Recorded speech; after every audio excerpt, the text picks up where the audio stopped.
अभागन एक बुजुर्ग महिला जिसके बेटा बहू ने घर से निकाल दिया था। अब उसका कोई ठिकाना नहीं था, कहाँ जाए कहाँ रहे।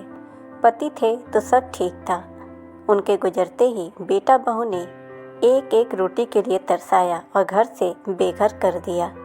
जरा भी नहीं सोचा कि इस उम्र में माँ कहाँ जाएगी, क्या करेगी, कैसे गुजारा करेगी। सब कुछ तो माँ बाप ने ही किया था, इसलिए बेचारी एक मंदिर पर रहने लगी। जो थोड़ा बहुत मिल जाता था बेचारी वही खा लेती थी और सड़क के किनारे शेड में सो जाती थी। मैं और मेरी सहेली उन्हें मंदिर की सीढ़ियों पर रोज़ देखते थे। एक दिन अचानक प्रिया ने आवाज़ लगाई, मोना, तुमने कुछ सुना क्या? हड़बड़ाती हुई प्रिया की आवाज़ सुनकर मैं थोड़ा घबरा सी गई। अभी चंद हफ्ते ही गुजरे थे मुझे यहाँ आए हुए। मैं ना तो किसी को जानती ही थी और ना ही ऐसा मौका ही मिला था कि मेरी ज़्यादा जान पहचान बढ़े। क्या हुआ प्रिया?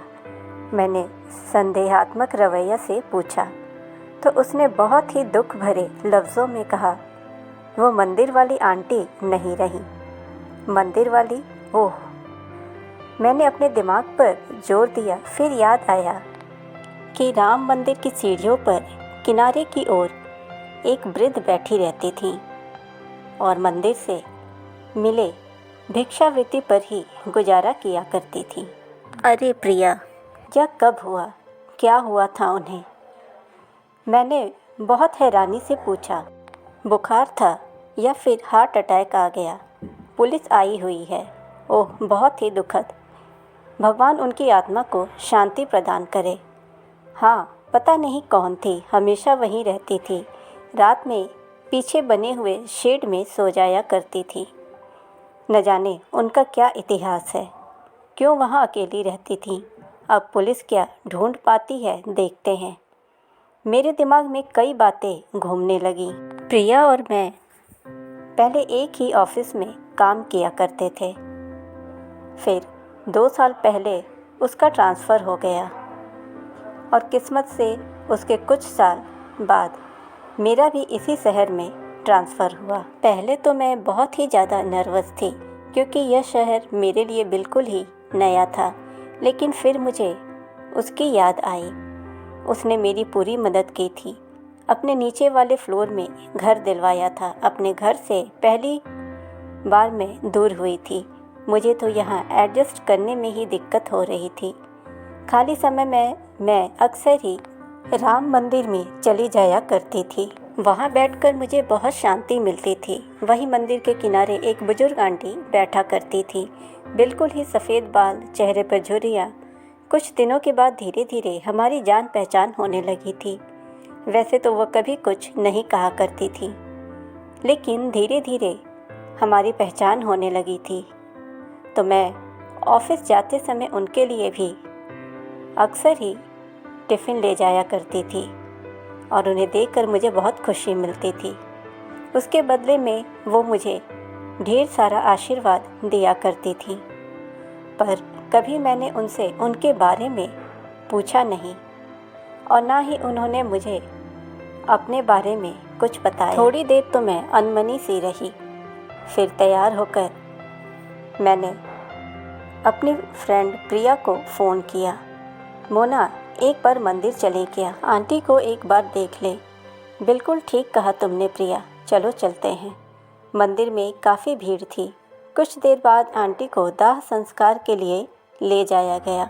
मंदिर ट्रस्ट के लोगों और आसपास के सोसाइटी के लोगों ने ही अपनी तरफ से पैसे खर्च कर आंटी का दाह संस्कार और श्राद्ध का इंतज़ाम किया था। वहाँ लोग कह रहे थे कि 2 बेटे हैं आंटी के, दोनों अमेरिका में सेटल हैं। बुजुर्ग दंपति अकेले रहते थे।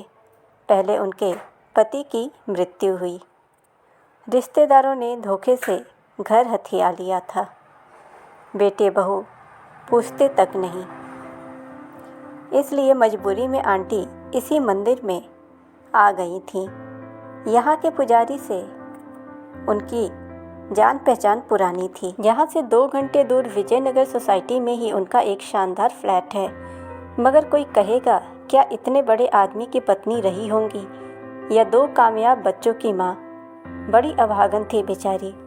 ऐसी किस्मत भगवान किसी को ना दे। कुछ लोग कह रहे थे कि बड़ी अच्छी किस्मत थी।